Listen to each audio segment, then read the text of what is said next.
El ejército imperial japonés tomó la antigua capital china de Nankín durante una feroz ofensiva en diciembre de 1937. Lo que siguió se convertiría en una de las peores atrocidades de la historia moderna, tan salvaje que se la conoce como la masacre de Nankín. Durante 6 semanas, los japoneses se desataron en una ola de violencia. Masacres de civiles, ejecuciones sin juicio de prisioneros de guerra y agresiones sexuales contra decenas de miles de mujeres y niños dejaron cicatrices dolorosas en la memoria del pueblo de Nankín. Fue una masacre que sería recordada por generaciones, con una memoria de dolor imborrable alrededor del mundo. Durante la mayor parte del genocidio, la comunidad internacional miró hacia otro lado y el gobierno de Japón habló muy poco sobre la masacre de Nankín durante años. ¿Qué podría impulsar a fuerzas armadas a tal barbarie? ¿Y por qué el mundo lo permitió? Pero más importante aún, ¿por qué la masacre de Nankín sigue existiendo? Y de forma aún más notable, ¿por qué es tan fácilmente olvidada en nuestra memoria hoy? La caída de Nankín, cómo las fuerzas japonesas capturaron la ciudad. La caída de Nankín fue un suceso concreto que comenzó a principios de diciembre de 1937, tras la brutal batalla de Shanghái, que culminó en una enorme derrota para las fuerzas nacionalistas chinas. Impulsado por su éxito en Shanghái, el ejército imperial japonés avanzó rápidamente hacia Nankín, hoy Nanjing, la antigua capital de la República de China. Nankín era una ciudad de gran valor simbólico y estratégico, pero las tropas chinas entraron en pánico cuando los japoneses decidieron tomarla. Estaban desorganizadas y su estructura de mando estaba muy debilitada.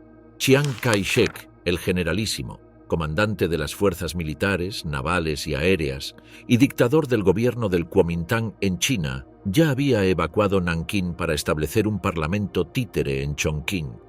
Todo esto dejó a Nankín masivamente indefensa y dirigida por fuerzas desorganizadas. Se convocó al ejército chino a defender la ciudad, tras varios intentos del gobierno y de la alta dirigencia china. Aún así, como la mayoría de los soldados habían sido recientemente reclutados y carecían de entrenamiento, muchos no lograron asegurar la entrada de la ciudad. Se les veía deambulando, confundidos acerca de sus órdenes, y las tropas de las unidades ni siquiera se comunicaban entre sí. Mientras continuaban los combates, a algunos soldados chinos se les ordenó permanecer y morir en defensa de la ciudad, mientras que a otros se les dijo que podían salvar sus vidas si se retiraban. Ante esta derrota final, el pánico se extendió, y la deserción fue la norma para los soldados que sabían que solo era cuestión de tiempo. Nankín presentaba una imagen de defensa militar desesperanzada. El liderazgo nunca pudo estructurar ningún tipo de protección para los ciudadanos. El 9 de diciembre de 1937, el ejército japonés presentó un ultimátum a Nankín, solicitando su rendición en un plazo de 24 horas o enfrentar un asalto. Pero el ultimátum no obtuvo ninguna respuesta. El 10 de diciembre, los japoneses iniciaron un asalto a gran escala contra Nankín. Las fuerzas japonesas, bien entrenadas, disciplinadas y de alto rendimiento, superaban en organización a las fuerzas chinas desorganizadas. El ejército japonés los atacó desde múltiples direcciones, lanzando una serie de ataques de artillería y bombardeando a los civiles para reprimir cualquier intento de resistencia. Los chinos perdieron su línea de defensa debido a la presión. En 4 días, las fuerzas japonesas invadieron la ciudad y penetraron sus murallas. El 13 de diciembre de 1937, el ejército japonés comenzó la ocupación de Nankín. El primer intento generó caos y temor en toda la parte china, tanto en los defensores como en los civiles. Soldados heridos y ciudadanos aterrorizados empezaron a huir por las calles tratando de escapar de la próxima ola de masacres. En esta guerra, algunos soldados chinos se despojaron de su atuendo militar y trataron de vivir como ciudadanos comunes, sabiendo que si los japoneses los capturaban, serían ejecutados. Se vivieron escenas caóticas cuando las tropas japonesas llegaron a la ciudad. Los civiles atrapados dentro de las murallas de Nankín no tenían una vía de escape conocida. Poco después de la rendición, los soldados japoneses continuaron patrullando las calles para capturar fuerzas chinas y civiles sin hacer distinciones. Los invasores no mostraron misericordia. Decenas de miles de prisioneros de guerra fueron ejecutados de manera atroz, decapitados, fusilados o apuñalados en grupos, facilitando la matanza. La defensa de la ciudad alcanzó su punto más bajo y la mínima estructura de orden se disolvió. Los testimonios de testigos presenciales, al menos de los pocos extranjeros que aún estaban en la ciudad de Nankín cuando cayó, transmitieron imágenes de horror. Aquellos que sobrevivieron a los tiempos difíciles durante los conflictos testificaron lo que vieron. Misioneros extranjeros, diplomáticos y periodistas no podían creer la magnitud de la crueldad. John Reibeck, un hombre de negocios alemán y miembro del partido nazi, que permaneció en Nankín para coordinar la formación de la zona de seguridad de Nankín, la describió como un infierno en la tierra. Sus diarios fueron algunos de los pocos registros que documentaron gran parte de lo que ocurrió tras la captura de la ciudad y las otras brutalidades cometidas por los soldados japoneses. El inicio de las atrocidades, violencia descontrolada cuando las tropas japonesas ingresaron en Nankín. Desde el principio, los comandantes militares japoneses tuvieron una influencia mínima sobre lo que sus hombres hacían. Aunque el príncipe Asaka de Japón Imperial era el comandante oficial de las fuerzas japonesas en Japón y tenía la obligación legal de autorizar la invasión de Nankín, hoy se le recuerda como uno de los criminales de guerra más brutales de la historia. Los estudiosos han debatido durante décadas si Asaka dio directamente lo que se conocería como las órdenes de matar a todos, que negaban misericordia a los prisioneros de guerra y a los civiles. A pesar de la falta de documentación histórica directa que vincule a Asaka con estas órdenes, su conducta, o falta de ella, facilitó las atrocidades subsiguientes. Así, bajo el mando de Asaka, los soldados japoneses, en cierto sentido, tenían libertad para actuar a su antojo. Las tropas japonesas, muchas de las cuales estaban bien entrenadas en guerra mecanizada, atacaron una ciudad dispuesta a rendirse. La disciplina desapareció completamente en el ejército.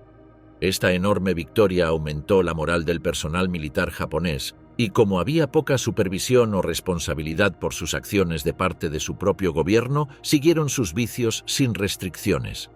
La ejecución de prisioneros de guerra chinos fue el primer acto de brutalidad tras los bombardeos. Muchos de ellos ya se habían despojado de sus uniformes con la esperanza de mezclarse con los ciudadanos comunes, y se informa que miles de soldados chinos capturados fueron reunidos por sus captores japoneses. Estos hombres no tuvieron juicios ni formalidades. Fueron asesinados instantáneamente en gran número. Los soldados japoneses usaron cuchillos, armas y espadas para matar a sus prisioneros. Las ejecuciones se realizaban generalmente en grandes cantidades y a plena vista de otros, y los soldados incluso entraban en competencia y establecían un conteo para matar a tantos prisioneros de guerra como pudieran dentro de un periodo determinado. Los muertos eran arrojados al río Yangtze o cremados en una gran pira común, negándoles así su identidad conocida. Antes de que terminara el año, el terrorismo militar se extendió a la población civil de Nankín. Los soldados japoneses, impulsados por el nacionalismo y complejos de supremacía junto con el agotamiento de la batalla, arremetieron contra la población de la ciudad. Hombres comunes eran disparados o apuñalados por causas triviales o sin motivo alguno. Niñas, adolescentes, mujeres adultas y ancianas fueron agredidas sexualmente, a veces en presencia de sus familiares masculinos. La magnitud de los terribles abusos sexuales sorprendió incluso a algunos de los oficiales japoneses, pero no se hizo nada para controlar a las tropas enloquecidas.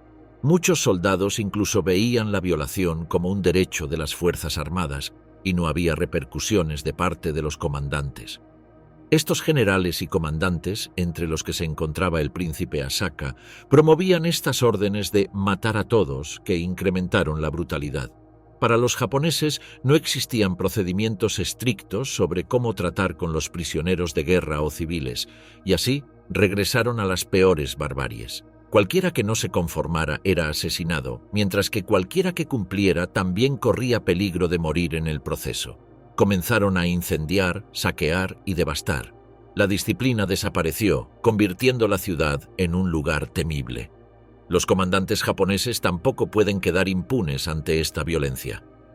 En un ejército disciplinado donde se deben seguir las órdenes de la alta jerarquía militar, la ausencia de directrices en este sentido fue, efectivamente, una luz verde para las masacres.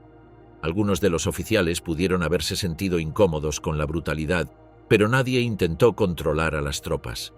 Asaka y otros en el mando ignoraron esto y llevaron la violencia aún más lejos. Ejecuciones masivas, la matanza sistemática de prisioneros de guerra chinos. En las semanas posteriores a la caída de Nankín, en diciembre de 1937, los asesinatos fríos y despiadados se convirtieron en uno de los aspectos más atroces de la masacre de Nankín.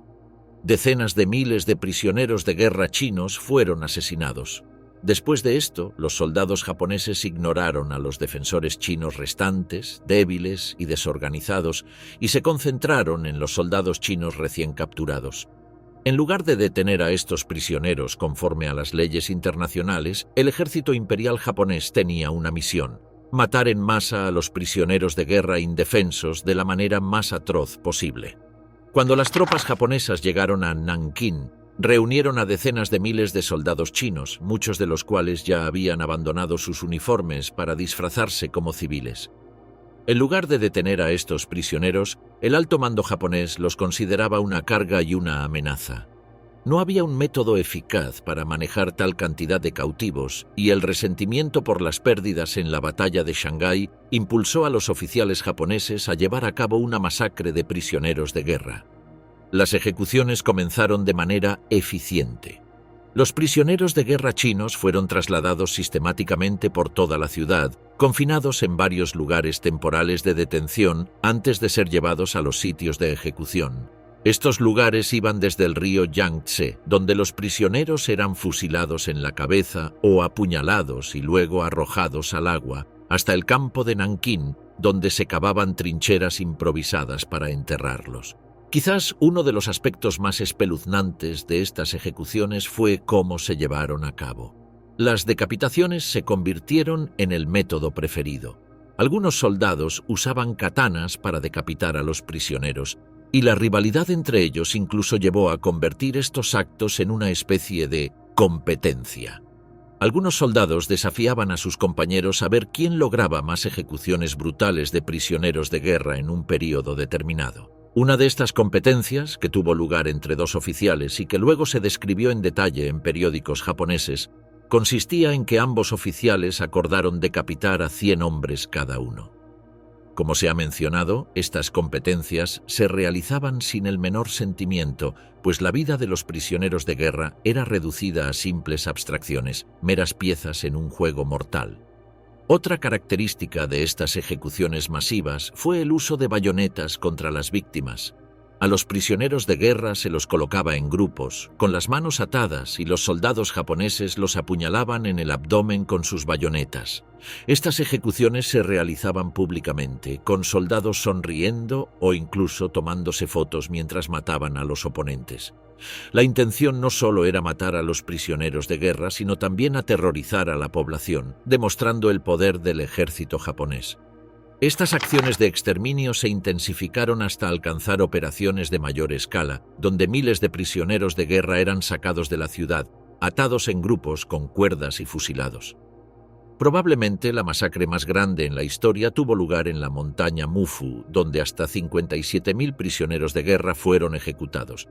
Los soldados japoneses usaron armas de fuego, lanzagranadas y bayonetas con los prisioneros de guerra y luego arrojaban sus cuerpos en grandes fosas o los dejaban en los campos para que fueran devorados por los buitres y otros animales. Fueron ejecutados en pocas semanas. No fueron muertes en el contexto de control operativo, ni actos realizados en medio de una guerra. Fueron asesinatos deliberados, planeados y aprobados por las autoridades japonesas, una prueba de la demonización del pueblo chino por parte del ejército japonés. La brutalidad de los ataques no fue el resultado de verdugos entrenados, sino de soldados ordinarios, cuyos prejuicios étnicos fueron reforzados por el nacionalismo, el racismo y la inmunidad otorgada desde las altas esferas. Estas atrocidades enseñaron a los soldados y a otros habitantes de Nankín a aceptar las ejecuciones como una normalidad en sus vidas diarias. Hasta el día de hoy, los actos violentos en las filas de soldados que disparaban a la gente con impunidad dejaron una marca en la historia. Las competencias y demostraciones de poder que incluyeron violencia nos recuerdan la degradación moral presente en el ejército japonés.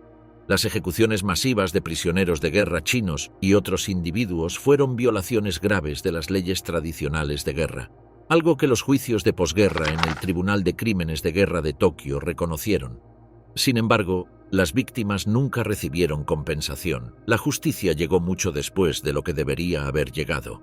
Las matanzas de prisioneros indefensos se consideran uno de los capítulos más horribles de la masacre de Nankín, una manifestación de poder absoluto e inhumanidad. La violación de Nankín, violencia sexual sin precedentes contra mujeres y niños. La violación de Nankín es recordada como uno de los peores eventos de violación masiva en el mundo durante el siglo XX. Cuando las tropas japonesas atacaron la ciudad en diciembre de 1937, desataron una brutalidad abrumadora sobre los ciudadanos chinos, incluidos mujeres, niñas y hasta niños. En 6 semanas, decenas de miles de mujeres fueron violadas, torturadas y asesinadas, dejando una marca indeleble en las generaciones de sobrevivientes. Durante la invasión, los soldados japoneses se abalanzaron sobre las mujeres de Nankín y les infligieron horribles abusos. No hubo restricción de edad. Niñas de tan solo 8 años fueron violadas, al igual que mujeres mayores de hasta 70 años. Las mujeres eran sacadas de sus hogares, escuelas y refugios, arrastradas a las calles o llevadas a centros de detención o a las llamadas estaciones de consuelo, donde eran violadas repetidamente por distintos soldados. Las fuerzas japonesas actuaban con una libertad total, motivados por la furia de la guerra, las creencias en la supremacía racial y, sobre todo, la certeza de poder actuar sin consecuencias. Las violaciones a menudo se realizaban en presencia de los esposos, padres o hijos de las mujeres, aumentando aún más el sufrimiento. Algunas de las mujeres violadas fueron atacadas ante sus padres o hermanos, y en ciertos casos, los soldados japoneses obligaban a estos familiares a presenciar la violación. A menudo, las mujeres que sufrían estos abusos eran asesinadas después, tanto para evitar que hablaran de los crímenes como para continuar aterrorizando a la población. Algunas mujeres morían tras ser apuñaladas o disparadas, otras eran bayoneteadas o descuartizadas. Además de estos ataques, numerosas mujeres y niñas fueron obligadas a convertirse en cautivas sexuales. Las mujeres capturadas eran llevadas a las estaciones de consuelo, controladas por el ejército, donde se les obligaba a prestar servicios sexuales para los militares japoneses, siendo violadas diariamente por múltiples soldados hasta que morían a causa de sus heridas o eran asesinadas. La tortura no solo era una violación física. Las mujeres a menudo eran golpeadas, sometidas a hambre y otros tratos inhumanos. Esta violencia no fue dirigida solo contra las mujeres. Igualmente horrible, los niños también fueron violados por los soldados japoneses, un acto de poder adicional al horror de la ocupación. Estos ataques no solo satisfacían la perversidad de los soldados, sino que también buscaban desmoralizar y deshumanizar a los cautivos. El daño mental causado a los sobrevivientes de la masacre de Nankín fue un proceso de por vida. Trágicamente para muchos, fueron las heridas mentales las que tardaron mucho más en sanar, si es que llegaron a hacerlo. No solo los horrores del pasado, sino también el estigma cultural y la vergüenza institucionalizada que siguieron a los sobrevivientes les impedían siquiera hablar de esos eventos. Las familias perdieron su sentido de seguridad y dignidad, los padres perdieron a sus hijos, y las familias quedaron destruidas.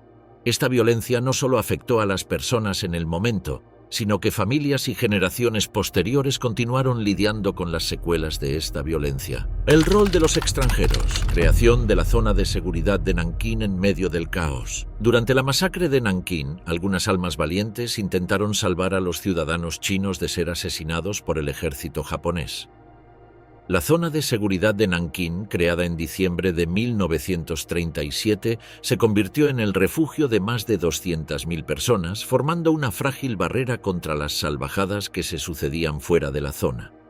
Esta iniciativa fue liderada por un grupo de occidentales, principalmente diplomáticos, misioneros, empresarios y, de manera notable, un miembro de la Alemania nazi, John Rabe, quien actuó en claro contraste con las normas de su régimen en aquella época. John Rabe, un empresario que trabajaba para la empresa alemana Siemens, se convirtió en una figura central y representante en la administración de la zona de seguridad de Nankín. Aunque era miembro activo del partido nazi, el conflicto moral de Rabe era claro. Ante todo, era humano, condenó a su partido, y se dedicó a hacer todo lo posible para salvar y proteger al pueblo chino. Aprovechando la autoridad de un ciudadano alemán y, por implicación, simpatizante de Japón, Rabe pudo negociar con las fuerzas japonesas y llegar a un entendimiento para preservar la integridad de la zona de seguridad. Junto con otros extranjeros, su liderazgo y numerosas acciones se convirtieron en un apoyo fundamental para el pueblo chino. La zona de seguridad se estableció al oeste de Nankín, abarcando un área de aproximadamente 2 millas cuadradas. Incluiría instituciones educativas como universidades, hospitales e incluso terrenos de misiones dirigidas por extranjeros. Estas estructuras se transformaron en centros de refugiados densamente poblados, llenos de civiles que buscaban escapar de la violencia exterior. Dentro del perímetro, los extranjeros, comprometidos en proteger a los refugiados chinos, como los misioneros estadounidenses Minnie Vautrin y George Fitch y el médico estadounidense Robert Wilson, se encargaron de proporcionar comida, medicinas y ayuda en la medida de lo posible a los refugiados. Grabaron y filmaron lo que veían para informar al exterior, garantizando que el mundo no ignorara la magnitud de la violencia ejercida. Entre los extranjeros que se quedaron en Nankín surgió un dilema moral.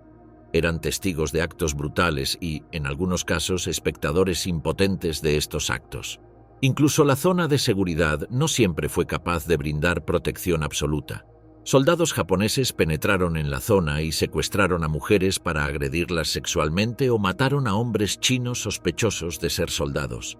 Los extranjeros solo podían resistir en cierta medida, ya que entendían que cualquier confrontación con las fuerzas japonesas ponía en riesgo las vidas de todos en la zona.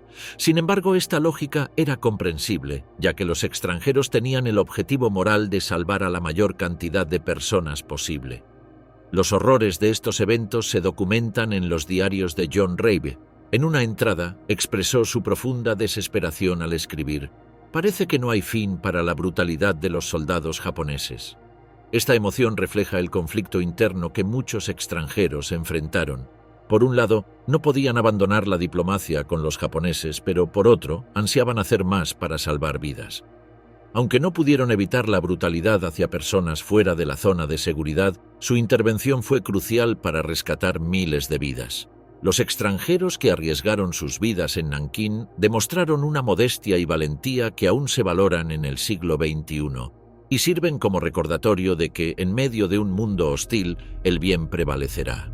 Resistencia y supervivencia, actos de desafío por civiles y combatientes ocultos. Durante la masacre de Nankín, mientras las personas sufrían y vivían bajo el terror, pequeñas formas de resistencia ofrecían una chispa de esperanza al pueblo chino. En medio de todo el infierno, algunos nativos chinos se negaron a rendirse ante los japoneses, se ocultaron dentro de la ciudad y comenzaron a coordinar acciones para sabotear los esfuerzos de guerra japoneses con cualquier tipo de represalia que pudieran hacer, animando a la vez a la población a no rendirse. Su valentía y la resistencia de la población general fueron esenciales en la lucha contra la supremacía durante este periodo tan sombrío. Los habitantes de Nankín, exsoldados y la población en general, comenzaron una resistencia organizada contra los invasores japoneses. Utilizaron su conocimiento de la geografía de la ciudad para golpear a los japoneses en sus puntos débiles y evadir sus líneas de suministro, espiando y, en general, perturbando las operaciones de los ocupantes. Estos combatientes no atacaban de manera abierta, sino más bien en secreto, operando en la oscuridad detrás de muros y edificios y a menudo arriesgando sus vidas. Sin embargo, sus acciones, aunque pequeñas en comparación con la fuerza del ejército japonés, mostraban un espíritu de lucha y de reivindicación de su ciudad. Los civiles también demostraron gran iniciativa y valentía en su existencia diaria. Algunos residentes emplearon diversas técnicas para evitar a los soldados japoneses, quienes aumentaban la matanza. Familias de refugiados construyeron hábitats ocultos dentro de sus casas para camuflar a sus seres queridos de los ejércitos invasores. Otros usaban camuflaje o ropas específicas y alteraban sus apariencias para moverse por la ciudad sin ser detectados, mezclándose con la multitud de refugiados. Dado que cualquier error podía costarles la vida, la flexibilidad y capacidad de improvisación de estas personas se convirtieron en habilidades esenciales de supervivencia. Durante la ocupación, tuvieron lugar diversas acciones de resistencia. Los ciudadanos que permanecieron en el territorio ocupado organizaban reuniones para intercambiar información, discutir las acciones del poder de ocupación y apoyarse mutuamente. Se intercambiaban alimentos y se ayudaban unos a otros, formando un sistema complejo de apoyo familiar y, en muchos casos, arriesgaban sus vidas. Sin embargo, más allá de los actos mencionados, algunos habitantes de Nankín preferían realizar actividades de sabotaje contra los convoyes japoneses. Su estrategia incluía sabotear vehículos militares japoneses, cortar líneas de comunicación y dar direcciones incorrectas a los soldados japoneses desorientados. Aunque sus vidas estaban en peligro, insistieron en luchar y repeler a los intrusos que invadían su ciudad. Consecuencias y silencio, la devastación de Nankín y el cambio gradual de enfoque en el mundo. El brutal acto de la masacre de Nankín por parte de Japón devastó la ciudad, convirtiéndola en un símbolo de destrucción y guerra. Las dimensiones reales del daño solo se revelaron después de que el ejército japonés se retirara de Nankín a principios de 1938. Algunos edificios estaban destruidos, las calles llenas de escombros, y cada rincón parecía impregnado con el fuerte olor a muerte. En el ámbito psicológico, muchos sobrevivientes quedaron marcados con traumas profundos y era imposible olvidar la pérdida, el dolor y los recuerdos de su sufrimiento. Según estimaciones del gobierno de la República de China elaboradas tras la retirada japonesa a inicios de 1938, más de un 80% de la infraestructura urbana de Nankín resultó dañada o destruida. Edificios públicos, templos, escuelas, instalaciones médicas y más de 20.000 viviendas privadas fueron incendiadas, saqueadas o completamente arrasadas. La ciudad quedó sin suministro eléctrico estable, con sistemas de alcantarillado colapsados y con miles de cadáveres sin enterrar, lo que generó brotes de enfermedades infecciosas en los meses posteriores. Se calcula que más de 500.000 personas fueron desplazadas dentro y fuera de la provincia de Jiangsu, configurando uno de los mayores movimientos forzados de población en el este de China hasta ese momento. Mientras tanto, desde Tokio, el gobierno japonés puso en marcha una estrategia propagandística cuidadosamente diseñada para minimizar el impacto internacional de las denuncias sobre lo ocurrido. El Ministerio del Interior y la Oficina de Información del Ejército coordinaron campañas de prensa en las que se presentaba la entrada a Nankín como una liberación de la ciudad, y se difundían imágenes de soldados japoneses distribuyendo alimentos o interactuando con civiles sonrientes. Artículos publicados en medios oficiales como el Asahi Shimbun y el Yomiuri Hochi reproducían únicamente testimonios favorables o falsamente positivos, mientras que se censuraban reportes independientes de periodistas extranjeros que intentaban documentar los hechos. En paralelo, se produjeron películas de propaganda como The China Incident, estrenada en 1938, que presentaba al ejército japonés como una fuerza civilizadora, sin mención alguna a masacres o abusos. También se imprimieron folletos destinados a consumo interno e internacional, en los que se afirmaba que las bajas civiles en Nankín habían sido provocadas por soldados chinos disfrazados, que habrían obligado a los japoneses a aplicar medidas de seguridad drásticas. Estas estrategias buscaban controlar la narrativa antes de que los informes de testigos extranjeros pudieran alcanzar una audiencia amplia. La estructura propagandística japonesa, altamente centralizada, prohibió a sus tropas emitir cartas que describieran con detalle lo ocurrido y confiscó fotografías que no se ajustaran al relato oficial. Aún así, algunos testimonios clandestinos y documentos personales filtrados en años posteriores lograron escapar a la censura, desafiando la versión oficial impuesta por las autoridades imperiales. Este encubrimiento temprano, reforzado por medios estatales y por el aparato de inteligencia militar, no solo obstaculizó la respuesta internacional inmediata, sino que también sentó las bases del silencio institucional que marcaría la postura japonesa durante décadas respecto a la masacre de Nankín. Los primeros en responder, especialmente la comunidad internacional, contemplaron este acto con preocupación y consternación. Los relatos de los testigos presenciales en Nankín, como John Rabe y Minnie Botrin, dieron cuenta de los incidentes crueles allí vividos. La comunidad humanitaria y los gobiernos de los países desarrollados condenaron el genocidio y se alzaron demandas de justicia contra los criminales de guerra en todo el mundo. Sin embargo, una vez comenzada la Segunda Guerra Mundial, la atención global se desvió y la posibilidad de esclarecer los hechos se diluyó. Pronto, las preocupaciones internacionales se dirigieron hacia las guerras en Europa y el Pacífico, dejando enterrado en las cenizas el sufrimiento en Nankín y el suelo sacudido de la destruida ciudad. Al mismo tiempo, el gobierno y el ejército japonés empezaron a encubrir las graves violaciones de derechos humanos en Nankín. Para justificar su invasión, usaron propaganda destinada a presentar a Japón como portador de civilización y no como un invasor. Las autoridades japonesas distorsionaron los reportes sobre la masacre, calificándolos de meras propagandas o falsificaciones, e incluso se refirieron a los testigos extranjeros como mentirosos incompetentes. Esta narrativa se mantuvo durante años, mientras las autoridades intentaban controlar la historia de las actividades imperialistas de Japón. Después de la guerra, incluso cuando se escuchaban rumores, la postura oficial de Japón hacia la masacre de Nankín giraba en torno a encubrimientos y negaciones. Con el resto del mundo centrado en otras cuestiones, muchos funcionarios japoneses persistieron en negar la magnitud de los crímenes, creando así un patrón de ignorancia colectiva sobre este período en la historia. Algunos políticos y líderes militares sostenían que la propaganda extranjera había exagerado los eventos para manchar la imagen de Japón. Sin embargo, estas negaciones no fueron aceptadas universalmente y fueron combatidas por historiadores y sobrevivientes que se negaron a permitir que la verdad quedara sepultada.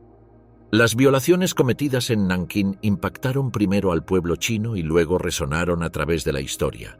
Los sobrevivientes lucharon por enfrentar los efectos de esos crímenes y para hablar al respecto, considerando el tabú asociado a la violencia sexual y el deseo social de avanzar. La historia de Nankín permaneció como un secreto enterrado durante muchos años. El mundo solo conocía lo que Japón quería que se supiera. Mientras el mundo se enfocaba en otros eventos, las víctimas de la masacre continuaron silenciadas, convirtiéndose en un símbolo de lo fácil que es borrar la memoria con nuevos acontecimientos históricos. En Juicios y Justicia, el Tribunal de Crímenes de Guerra de Tokio y la responsabilidad en Nankín. El Tribunal de Crímenes de Guerra de Tokio, que sesionó de 1946 a 1948, buscó hacer justicia por los actos horribles cometidos por los líderes japoneses durante la guerra, incluyendo los horrores de la masacre de Nankín. Establecido por las potencias aliadas, su propósito era enjuiciar a los criminales de guerra por crímenes de guerra, crímenes contra la humanidad y violaciones de las leyes y costumbres de guerra. Uno de los asuntos más urgentes que surgió fue la cuestión de castigar a aquellos involucrados en la brutal violencia durante la ocupación de Nankín. El tribunal incluyó el caso de la masacre de Nankín como uno de los peores ejemplos de atrocidades contra la humanidad. Aunque había muchos sobrevivientes, testigos presenciales y extranjeros, las cuestiones políticas y la dificultad de obtener una descripción completa de los eventos hicieron que los procedimientos fueran complicados. Los testimonios fueron impactantes, ya que describían el sufrimiento de las mujeres y niñas de Nankín como catastrófico e inhumano. Entre los enjuiciados estuvo el general Matsui Iwane, quien comandó las fuerzas japonesas en Nankín durante la masacre. Varios críticos denunciaron los crímenes de guerra que cometieron los soldados bajo el mando de Matsui. Fue criticado por su incapacidad de detener el genocidio y la violación de civiles, lo cual estaba claramente dentro de sus responsabilidades militares. El tribunal también señaló que el decreto de Matsui que permitió esta brutalidad y su falta de acción violaban gravemente las leyes de la guerra. Durante el juicio, la Fiscalía proporcionó amplias pruebas mediante testigos presenciales y registros escritos de órdenes emitidas por oficiales japoneses que llevaron a cabo una campaña planeada de terror en Nankín. No obstante, Matsui intentó desviar la culpa hacia otros, pero su argumento no fue convincente debido a las pruebas presentadas. Alegó no conocer la magnitud de los crímenes, pero el tribunal aclaró que, siendo un oficial de cierto rango, era su responsabilidad detener tales actos. El juicio contra el general Matsui Iwane comenzó formalmente el 3 de mayo de 1946 en el Tribunal Militar Internacional para el Lejano Oriente, también conocido como el Tribunal de Tokio. Este tribunal, constituido por representantes de 11 países aliados, investigaba los crímenes cometidos por el liderazgo japonés durante la Segunda Guerra Mundial. Matsui fue acusado bajo los cargos de crímenes de guerra, crímenes contra la humanidad y violaciones de las leyes y costumbres de guerra, específicamente por su responsabilidad en la masacre de Nankín y su omisión deliberada en impedir las atrocidades cometidas por las tropas bajo su mando. Durante el proceso, que duró más de 2 años, la Fiscalía presentó pruebas documentales y testimonios de testigos presenciales que vinculaban a Matsui con la cadena de mando activa en Nankín. Aunque el general no estuvo presente durante toda la ocupación, se demostró que había emitido directrices generales y mantenido contacto regular con sus subordinados. Además, los fiscales argumentaron que Matsui tenía conocimiento de los crímenes en curso y no tomó ninguna medida efectiva para detenerlos ni para castigar a los responsables. Uno de los puntos centrales del caso fue la aplicación del principio de responsabilidad del mando, por el cual un comandante militar puede ser declarado culpable si no impide actos ilegales de sus subordinados. Los abogados de Matsui argumentaron que su salud deteriorada y la ausencia física del frente lo eximían de responsabilidad directa. Sin embargo, los jueces determinaron que su inacción equivalía a complicidad y que su autoridad jerárquica le permitía haber intervenido para detener la masacre. El veredicto fue emitido el 4 de noviembre de 1948. Matsui fue hallado culpable y condenado a muerte por la horca. Su ejecución tuvo lugar el 23 de diciembre de 1948 en la prisión de Sugamo, junto a otros 6 altos mandos militares y civiles japoneses, incluidos Hideki Tojo y Seishiro Itagaki. La reacción pública internacional fue dividida. Algunos sectores vieron la sentencia como un acto de justicia, mientras que otros criticaron el tribunal por su parcialidad y por no juzgar crímenes cometidos por las fuerzas aliadas durante la guerra. El caso Matsui se convirtió en un precedente legal en materia de derecho internacional humanitario, estableciendo la base para futuros juicios sobre crímenes de guerra. Su proceso demostró que la omisión y la pasividad ante la barbarie también constituyen formas de responsabilidad penal, un principio que se mantendría vigente en tribunales posteriores como los de Ruanda y la ex-Yugoslavia. Matsui Iwane fue declarado culpable de crímenes de guerra en 1948 y fue ahorcado por los crímenes que cometió. Su ejecución, junto con la de otros comandantes militares, pretendía enviar un mensaje claro a las generaciones futuras de comandantes: evitar acciones ilegales e inhumanas que la ley no toleraría. Sin embargo, los tribunales no estuvieron exentos de controversia, ya que se les acusó de enjuiciar solo a líderes japoneses por crímenes de guerra sin considerar otros crímenes de guerra cometidos por las fuerzas aliadas, lo cual generó un debate significativo sobre la justicia selectiva a nivel mundial. El Tribunal de Crímenes de Guerra de Tokio se puede considerar un punto de referencia en el uso del derecho internacional humanitario para responsabilizar a los perpetradores de crímenes de guerra, incluyendo la masacre de Nankín. Brindar justicia a las víctimas y sobrevivientes fue un logro esencial del juicio, que al mismo tiempo reveló el problema general de procesar crímenes históricos bajo la categoría de derecho internacional. Legado de negación, amnesia histórica japonesa y tensiones diplomáticas con China. La historia de la masacre de Nankín se mantuvo como un tema polémico en la sociedad japonesa años después del suceso, y varios juicios y opiniones históricas permanecieron inalterados. Un grupo de negacionistas japoneses intentó sin éxito desacreditar los hallazgos de las investigaciones y los numerosos testimonios de las víctimas, señalando los múltiples crímenes de guerra cometidos durante la masacre como meras mentiras. Esto convirtió a Japón, especialmente a sus gobiernos, en crónicos manipuladores de la cruel historia de la catástrofe de Nankín. Estos actos de eliminación forzada de registros y evidencias históricas de la masacre de Nankín indignaron al gobierno chino en numerosas ocasiones, manteniendo las relaciones entre estos viejos rivales en constante tensión. Uno de los episodios más reveladores del intento sistemático de reescribir la historia ocurrió en 1982, cuando el Ministerio de Educación de Japón ordenó revisar el término invasión en los libros de texto y sustituirlo por la expresión más neutral avanzada respecto a la ocupación japonesa en China. Esta decisión generó un conflicto diplomático inmediato con China y Corea del Sur, que acusaron al gobierno japonés de blanquear los crímenes de guerra cometidos durante el siglo XX. Como resultado de la presión internacional, el gobierno japonés emitió una declaración formal reafirmando el carácter ofensivo de su pasado militarista, aunque sin revertir por completo las modificaciones. En los años siguientes, otros casos evidenciaron una tendencia continua a la omisión. En 1997, la editorial Fusosha publicó un libro de texto que minimizaba los hechos de la masacre de Nankín, reduciéndola a una mención breve como un incidente en el que se reportaron bajas sin cuantificar víctimas ni aludir a violaciones sistemáticas. Aunque este libro fue aprobado por el ministerio y adoptado por algunas escuelas privadas, provocó una reacción inmediata tanto en Japón como en el extranjero. En China se organizaron protestas frente a embajadas japonesas, mientras que en Japón, académicos y docentes lanzaron campañas públicas para impedir su uso en el sistema educativo nacional. Diversas figuras políticas también han alimentado la negación de manera pública. En 2007, el entonces alcalde de Nagoya, Takashi Kawamura, declaró que la masacre de Nankín probablemente no ocurrió, alegando que los relatos eran producto de la propaganda aliada. La declaración generó condenas inmediatas del gobierno chino y críticas internas en Japón, pero no tuvo consecuencias legales ni políticas formales para el funcionario. Declaraciones similares han sido repetidas por miembros del Parlamento y figuras vinculadas a partidos ultranacionalistas. Estas actitudes no solo han distorsionado la enseñanza de la historia dentro de Japón, sino que también han afectado las relaciones internacionales del país. A nivel interno, varios estudios académicos han identificado una brecha generacional en el conocimiento histórico.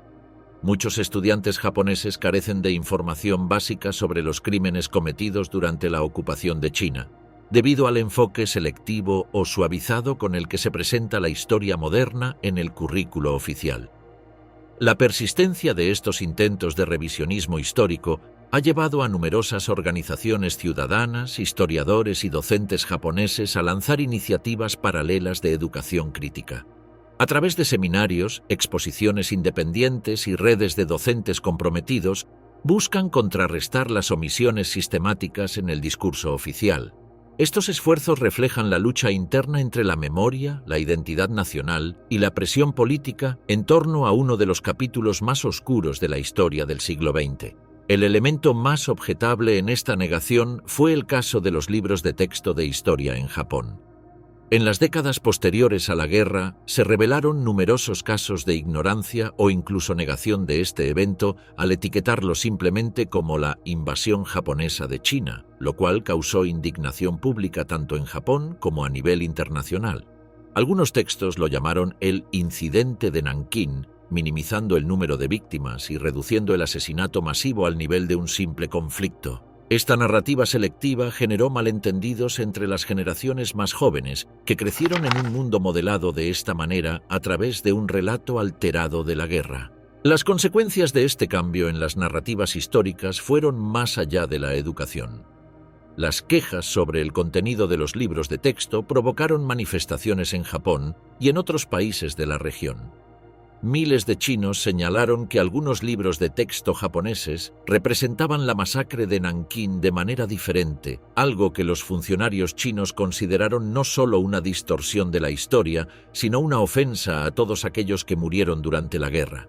Los problemas continuaron existiendo porque los líderes chinos deseaban que Japón se disculpara por su conducta durante la guerra, lo cual resultaba difícil para los líderes japoneses, ya que tal disculpa podría percibirse como un golpe al orgullo nacional y a la imagen positiva que Japón intentaba proyectar. La incapacidad para llegar a un acuerdo sobre la memoria histórica dificultó aún más la creación de una relación positiva entre China y Japón.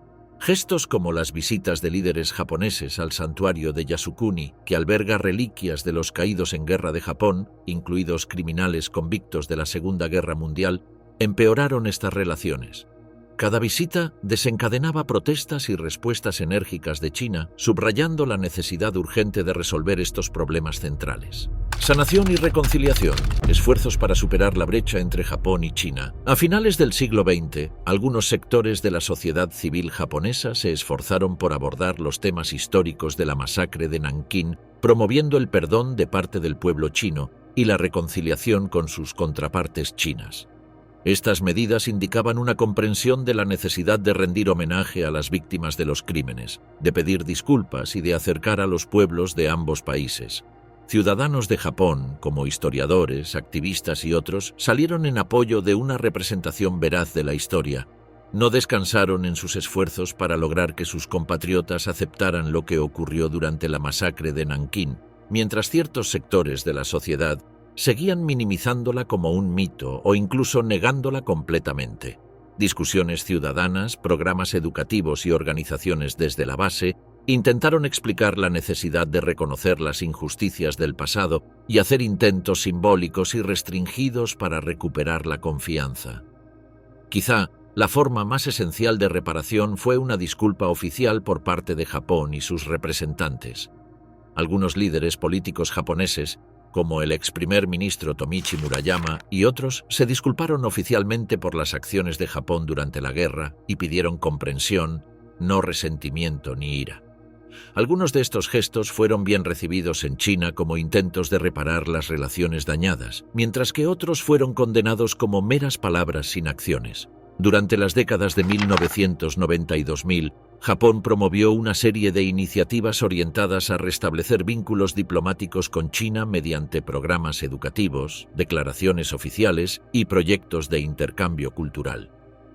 Uno de los hitos más significativos ocurrió en 1995, cuando el primer ministro Tomichi Murayama emitió una declaración formal expresando remordimiento profundo por el sufrimiento causado durante el período de guerra.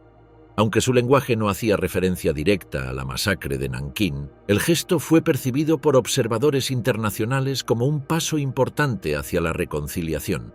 A partir de entonces, varios líderes japoneses repitieron fórmulas similares en visitas de Estado o foros multilaterales.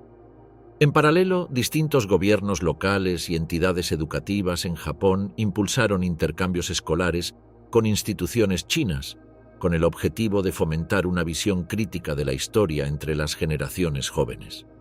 Algunos programas permitieron que estudiantes japoneses visitaran museos y sitios conmemorativos en Nankín, mientras que grupos de estudiantes chinos fueron recibidos en Tokio y Osaka para participar en talleres de memoria histórica. Estos intercambios fueron financiados parcialmente por el Ministerio de Relaciones Exteriores de Japón como parte de su estrategia de diplomacia pública en Asia Oriental. En el ámbito simbólico, se establecieron actos conjuntos de conmemoración entre delegaciones japonesas y chinas en fechas claves. En 2007, por ejemplo, una comitiva de legisladores y exfuncionarios japoneses participó en una ceremonia silenciosa frente al salón conmemorativo de la masacre de Nankín, depositando flores en honor a las víctimas. Si bien estas acciones no implicaban una postura oficial del gobierno central, marcaban una evolución en la disposición de algunos sectores políticos y académicos a confrontar el pasado con mayor transparencia. En años recientes, algunas universidades japonesas como la Universidad de Hiroshima y la Universidad de Tokio han incorporado módulos opcionales sobre la Segunda Guerra Sino-Japonesa y la ocupación de China, con materiales supervisados por historiadores de ambos países. Aunque estos cursos no son parte del currículo obligatorio, su existencia refleja un esfuerzo institucional por abrir espacios al debate informado y al reconocimiento de hechos históricos controversiales. Estos actos, aunque limitados en alcance, han contribuido a construir canales de diálogo entre comunidades académicas, estudiantes y activistas de ambos países. Representan una forma de reconciliación basada no solo en gestos políticos, sino también en el reconocimiento estructural de la historia a través de la educación y la diplomacia cultural.